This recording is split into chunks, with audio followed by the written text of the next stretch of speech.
Good morning trippers, ito yung araw na magpapabako na tayo no, ng lupa natin. Ayan. So banda dito yung babakuin para pupunta dun sa baba trippers para maging patag din dun. Tapos balang araw ito na yung magiging ano namin, bahay ni Grace.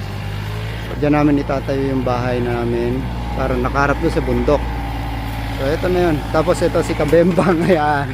So yun na ano natin no, na rent natin na bako. Bagong bago pa yung bako na pinano nila rito no, na pinadala. Naiya daw kaya bago na lang yung inano sa akin, binigay. So yun, trippers, nag-uumpisa pa lang. Dahil nga nakaumpisa lang ngayon at nagdadamo muna dahil nga ang daming damo. Ayun no.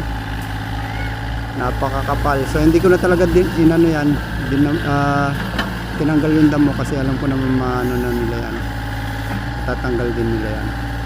So yan, ito yung mga mawawala na, yung mga puno na to tsaka yung mga punong yun sa taas. Shout out mga kabembang. Sumout out na naman si Bembang. Ito pala si Gary Alapada ng master ng kwan, bako. Master ng bako. Hindi nga ako marunong mangkas.